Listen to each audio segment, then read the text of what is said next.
Hello, Dental Team listeners. This is Kiera, and it is book club time. And this is one of my favorite books, and I am so excited. And I hope you read it with me. And if you didn't, hey, well, here's your opportunity to read the book club. I will give you a synopsis, and hopefully, I make this so intriguing and so exciting that you definitely want to go read it. So, this book is called Die with Zero, and you better believe that it is going to trip your minds up. So, if you're a profit first person, if you don't even know what the heck I'm talking about, well, welcome, because this is a book club all about fulfillment. As always, thank you guys so much for being podcast listeners. Please do me a solid and go leave a review today. Go leave those 5 stars. Share this with someone that you know might be considering how are they generating the revenue in their practice? How are they, what's their fulfillment life plan? But share this podcast, because my goal is to get this podcast into the hands of every dental practice to be able to positively impact and inspire offices to be the best leaders, the best teams, to serve their patients at the highest level and truly be able to give back on a level that is far outside of our wildest dreams, and to do it with ease. This podcast was made for people just like you, who don't just understand you, but are you. I've sat in your shoes. I am a business owner. I come to the table with expertise and understanding and humility and love and compassion and no judgment. And I just ask that you guys share this with a dentist who right now could benefit from having that positive impact in their life, an office manager who might be struggling with their team, or maybe someone who's thriving. Share in a Facebook group, share in a group that you're a part of. Go in there. You guys, I had an office reach out and they're like, Kiera, we're struggling. We're dropping Delta Dental and we need some verbiage. And I popped onto our website and I went to our podcast and I typed in insurance dropping verbiage. And there's 3 incredible podcasts. So truly, anything you guys might be struggling with or wanting to know more about, I guarantee you in our almost thousands of episodes, you will be able to find that. And if you can't find it, email me, hello@thedentaleteam.com. Our team truly lives to serve you and they want to make your life easy. So reach out. We love you guys. So the podcast today is Die with Zero. You guys, I'm so excited. And I can't wait to talk about this. So Die with Zero, it's funny. My brother, I actually called him. My brother is in business and finance. And I said, Rhett, that's his name. I said, Rhett, I have a question for you. This was this is probably a year ago. I said, if you had an opportunity to grow your business to insane heights, would you do that? Or would you kind of like chill and coast? My brother's super brilliant. He's an MBA. He works for a really large company. His job is to go in and inspire teams and to help them out. And he's also efficiency, which means he also fires people. And my brother is someone that I think is one of the most incredible people. Like, I truly look up to him. He's 2 years younger than me. And I said, Rhett, what would you do? And Rhett told me, he said, Kiera, if I had an opportunity to serve and to give, I would make my business as big as I could possibly make it. Okay. Fast forward a year, Rhett came to me and he said, Kiera, I've actually been thinking about that conversation. And I read a book called Die with Zero. Have you read it? And I said, you better freaking believe I've read it. Let's talk about it. And he said, I actually think I've changed my mind on your business or business ideas in general. He said, I actually think I would find what fulfills you versus slaying away for your entire life. He said, Die with Zero definitely gave me a different perspective. And I thought, I love this, because Die with Zero, I actually think I was talking to my husband about this morning before I got onto podcast. And I think Die with Zero is such a mind trip, because it's contrary to what we've been taught all of our lives. We've been taught, go to work, save for retirement, get your retirement at 65, and then go and live this glamorous retirement life. There's Profit First with Mike McCallix, which I'm obsessed with Profit First. And I remember when I did a book club with our team on Profit First, one of our team members, she's like, I cannot handle Die with Zero's mentality, because Profit First is talking to us about building the profit and saving and building this whole piece. And Die with Zero is talking about like living in the moment. So I'm here to say, I actually don't know which camp I sit in. I actually think there's beauty in both of them. But this Die with Zero, Getting All You Can from Your Money and Your Life by Bill Perkins. So if you haven't read it, I strongly encourage you to read it. It's going to be incredible for you. But Die with Zero, I'm just going to give you guys a couple little quick synopsis of some of the points in the book so we can book club on it. So there's 10 points that they have in here. Number 1 is maximize positive life experiences. Number 2, invest in experiences early. 3, aim to die with zero money. 4, use all available planning tools. 5, give money to kids and charity early. Don't live life on autopilot. 7, plan in terms of seasons. 8, know when to stop. And 9, take big risks early, not later. Okay, so lots of things in here, but really, he said, gosh, I'll read you guys this quote from him. He said, if you spend hours and hours of your life acquiring money and then die without spending all of that money, then you've needlessly wasted too many precious hours of your life. There is just no way to get those hours back. If you die with 1 million left, that's 1 million of experiences you didn't have. And if you die with 50,000 left, well, that's 50,000 of experiences you didn't have. No way is that optimal. The question we must answer is how to make the most of our finite time on earth. Ooh, like I love it. Because that's, I think that's the question. And so when we look at these 10 aspects of it, again, like I'm saying, I don't think my perfect camp is here, but I think like my conversation with my brother was very much one of, right? Like we all think of the fear, like what happens if we run out of money? My conversations with Ryan Isaac of Dentist Advisors, he's my financial advisor. There are always conversations around, well, Ryan, like, how do I know I'll have enough money to make it to me being 97 years old with my cotton candy pink hair, and I'm living the most fulfilling life as well? And so this whole principle, my mom and I were talking, my grandma, I believe she just turned 90. And I talked to my mom, and my grandma has, like, she's done well. Her mom, so my great grandma passed away, and there was this like very large fortune that was left. And I talked to my mom and I said, Mom, grandma's not going to be alive for that much longer. And she fell and she slipped and she fell in, and she had she broke some vertebrae and some ribs. Like, this is a 90-year-old woman.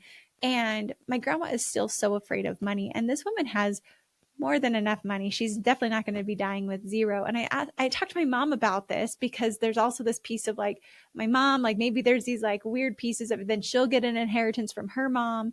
But I talked to her about this book, and I said, Mom, Grandma, like, what if you could actually live this incredible world with her where you made her last decade of her life the best decade of her entire life? Where she's doing all the experiences. But what's crazy about it is my grandma is now 90. And that, to me, I think is the premise of this book of like, why did my grandma wait until she was 90?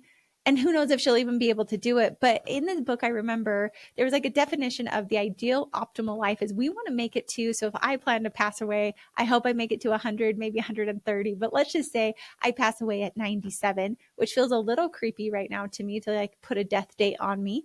But the hope is that like I'm living my fullest, most richest life all the way up until like 96 with my health and all this. And then in my last year, my money and my health kind of like nosedive, and I go out of this world fully rich on life experiences and really living to the fullest.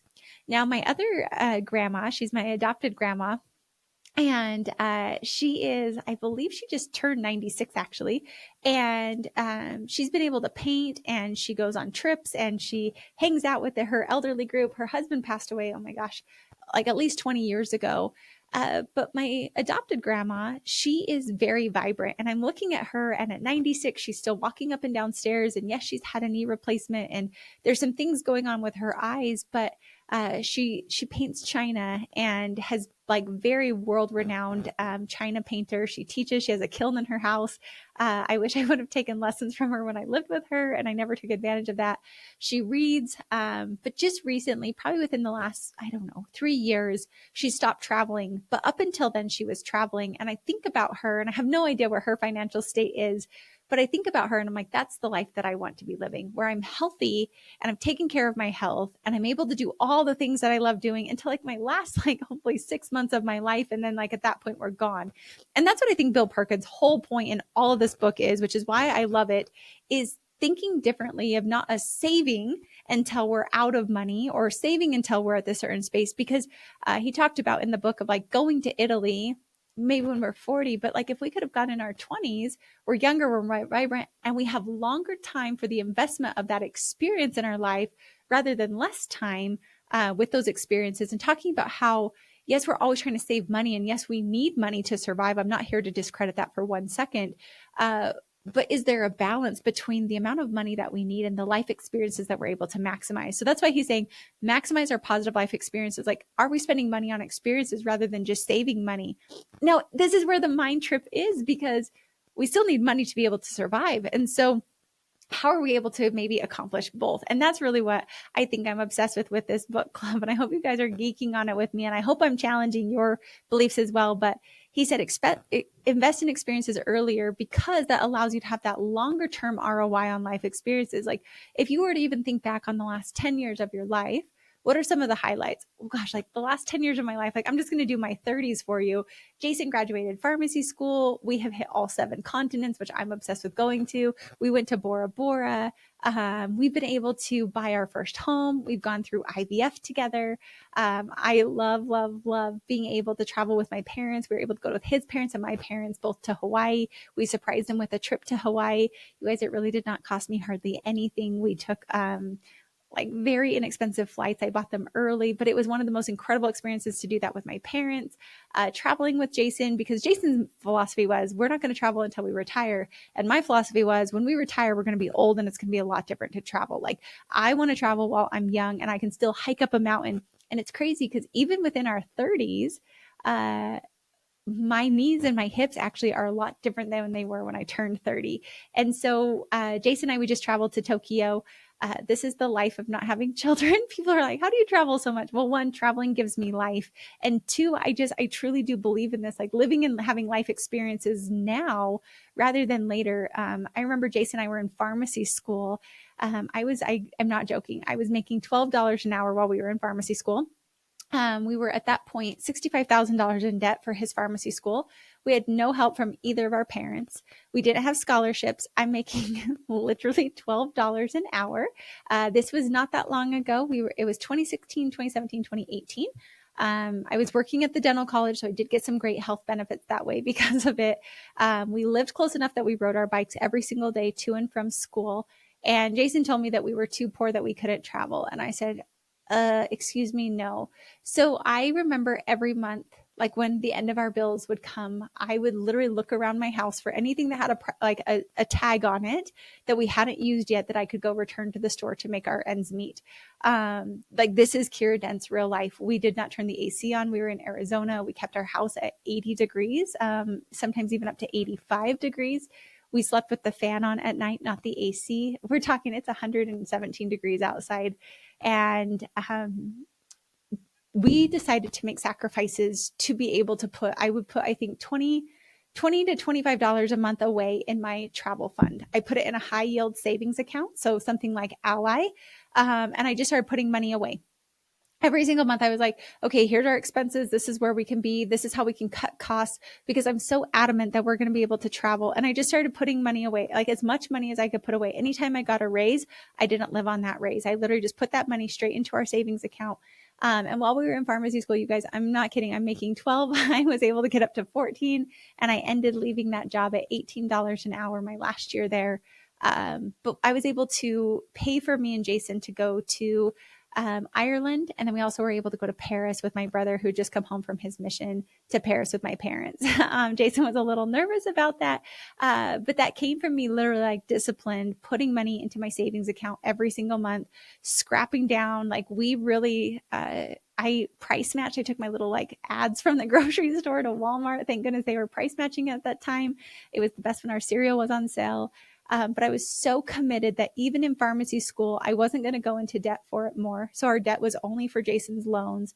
But I also wanted to make sure I was having life experiences. I went and scrapped and I did a little window washing business. I did a natural dog food business with my friend. I helped her out to get extra cash. And all of that money, I just kept putting that into our savings account because for me, that was something of life experiences that I want to have.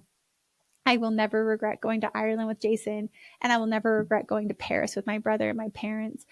Those are some of the best highlights of our life that Jason and I have. But again, that's my life. This is Kiera's life. This isn't your life. But I want to let you know, like, for me, it was so important that Jason and I traveled while we were young. I mean, I remember landing at midnight. We're jet lagged and he's hitting class. Kudos to him. I don't know how he did pharmacy school. And I'm going right back to work because those were the cheapest tickets that we could find. We heard about a website called Scott's Cheap Travel. We were able to get tickets round trip to Copenhagen for $250. Like, when you want to do something, there's a million ways for you to do it inexpensively if you want. And so the reason I love this is because some people, like I was reading up articles about this book, and some people were saying like, oh, this is only for like entrepreneurs, or this is only for the high wealthy. But I thought, like, No, I was making $12 an hour and we were in pharmacy school and we're still able to find the way because making those early experiences, that was fuel and energy. And Jason and I still to this day talk about those experiences. And so, but then there's the flip side, right? So then we start to get more responsibilities. We think about having kids, we buy a house.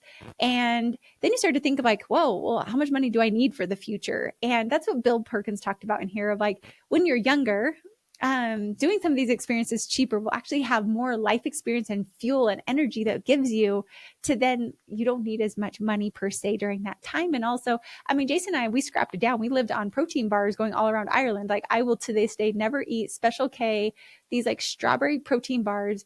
We ate so many of them, and Jason and I giggle anytime we see him in the grocery store. Like, do you want those? No, me neither. That's what we lived on. Like, we went to Ireland. We were not living amazing. We were in the tiniest little car eating these like protein bars. I remember writing in my journal one day on our trip, I said, the angels sang today. Our hotel had breakfast that we didn't know about, so we didn't have to eat protein bars today. But the things that like, those are experiences. And that's like, I think the reason I love this book is because to me, it's talking about, I think if you merge Die with Zero and Profit First together about life experiences, but also preparing for the future, I think that there's beauty in that life because we're living this rich life. We're living all these things. And Die with Zero, I think, really makes you question what you want to do. So one of his pieces where he says, plan in terms of season. So if you were to look at your, like, again, pretend I'm going to die when I'm 97. I hope I make 100. Today I'm 38. If I look at all my life segments, so maybe from 38 to 40, what do I want to do? From my 40 to 50, what do I want to do? Maybe 40 to 45, 45 to 50, 50 to 60, 60 to 70, 70 to 80, 80 to 90, 90 to 100. He talks about looking at those seasons and what are the experiences that you want to be having during that time of your life. Jason and I have built vision boards where we literally have like at 36, we want to do this. At 37, we want to do this. By 40, we want to do this. We haven't gone like clear up to 90 and what that looks like. But in this book, he talks about that because then we're planning our life in seasons, understanding that maybe our health won't be as optimal when we're older. But that's what he also talks about is like, why are we waiting and spending money when we're like older? And rather than spending money on our health now, but we're saving all of our money to get to retirement, but we're not taking care of our health today. And I think that that's like the whole mindset around this book is really truly planning and living on these life experiences and aiming to die with zero money. Like how cool will it be for my grandma to have life experiences in her last decade of her life, but yet how much greater would it have been if she would have spent this money earlier? Maybe spent more time with her grandkids, maybe spent different things. But like, I think there's the fear. And that's, I think the fear of Die with Zero is, but what if I run out of money? What if I live longer than I planned for? Then I guess we just get innovative. And he does talk about that in there of how you can plan that out a little bit better. But then like when he talks about giving money to kids in charity earlier on, he said like, how much better is it? Like pretend my parents are going to get a payout in their, probably 70s from my grandma. But how much greater if she would have given that money to my parents in their 30s when they could have used that money for a down payment on a house. Or Jason and I were so like in debt. And if my parents were going to have money, I don't plan for my parents or Jason's parents to have any money. I keep telling them like, I want you to die with zero. I want you to live life to the fullest. That's going to make you the most fulfilled. But just think if you're going to have extra money in surplus, give it to those people earlier on, potentially as a way for them to have more life experiences earlier on as well. So many crazy fun things in here. But again, I love the perspective of, I think my greatest takeaway from it is living with life. And like he said, I will repeat the last part of my favorite quote from the book where he said, finding it here, the question we must all answer is how to make the most of our finite time on earth. And that's really what I think I want to leave you guys with. I definitely encourage you to go read it. There's so much in there. And there's so many pieces about basically really trying to get our health and our lifestyle and our experiences to get the greatest ROI, just like we do with our dollars. Again, I'm not saying if you are a huge spender, I don't think that this is the model for you. You're already living high. And maybe your job is to listen to Profit First a little more and like put some more savings in there. If you're someone who's just always saving and never having those experiences, I think this would be an incredible book for you. And if you're someone like myself who's in the middle of like, sometimes I spend and sometimes I save. But for me, I want to end my years having the life where I had the most experiences. I work because I love to say yes to things that I want to go to and do. That doesn't mean I have to have millions. That doesn't mean I have to have thousands. That means I need to plan my life in seasons and plan what I want to do. And really know what lights me up and what fires me up, and to experience those things. Maybe it's just spending time with your family while they're here. Maybe it's, I don't know, there's so many pieces, but I love planning out the seasons of your life. So I encourage you guys to read it. If you read it and you loved it, I'd love to hear from you. If you read it and you hated it, I'd love to hear from you, because I love to hear the different sides of this book, because I think it does charge. But like my brother, how interesting, in one year he said, go and build and slay and like do all these things. And the next year he was like, actually have more life experiences and do more fun things, so you do die with zero. For me, yes, I want to take care of future generations. We don't have children. I would love to have children, but I have a ton of nieces and nephews that will be my legacy. And so even though, yes, I want to leave a legacy for them, I guarantee you, I would rather make memories with them than leave them a check. I mean, and I think there's a way to do both, but I also know for me, I'd rather spend so much time with my parents and my grandparents than having an inheritance from them. That makes me like so emotional, because I just think about, I love my parents so much, and I don't know how much time I have with them. And I would hands down rather go on trips to Maui with my parents, or trips to wherever we go, or spending time with them, making memories with them, rather than them leaving me an inheritance. Like, that's my job and my responsibility to figure out how to take care of my life, not expect my parents to leave it. Again, that's my own perception. Everyone has their own. But I think most of us would probably fall in my bucket of, we'd rather have more time and more memories with those that we love, rather than them leaving us a check. Now, again, you might have people that you don't like and you'd rather them just leave you a check. But I think that's the whole premise of the book, which is why I absolutely loved it. And I hope you guys read it, and I hope you loved it. And if you don't, I'm not offended. Please send me, because I want to just give you guys things that make and challenge your perceptions and beliefs. So with that, that was our book club for this month. I hope you loved it. Next month, I hope you read it. It's called, let's see, the next one is going to be The Power of Fun, How to Feel Alive Again by Catherine Price. So be sure to join us next month. I think this one's fun. It's got confetti on the front cover of it, which is why I picked it, because I believe life should be fun, if you can't tell. But definitely The Power of Fun, going and enjoying that, How to Feel Alive Again with Catherine Price. So I hope you join us next month. As always, if there's a way that we can help you look at your business, this is what I actually am obsessed with doing, is looking at your business and your practice and helping you figure out, what do you want your life experiences to be, and what do we need your business to produce and to create, while creating the most incredible experience for your team and your patients. So that way you can die with zero, or die with whatever you want, but that you've lived the most fulfilled and rich life. And that's really what I do for our doctors in our consulting. And I'd love for you to be a part of that. So reach out, hello@thedentallyteam.com. And as always, thanks for listening, and I'll catch you next time on the Dental Team Podcast.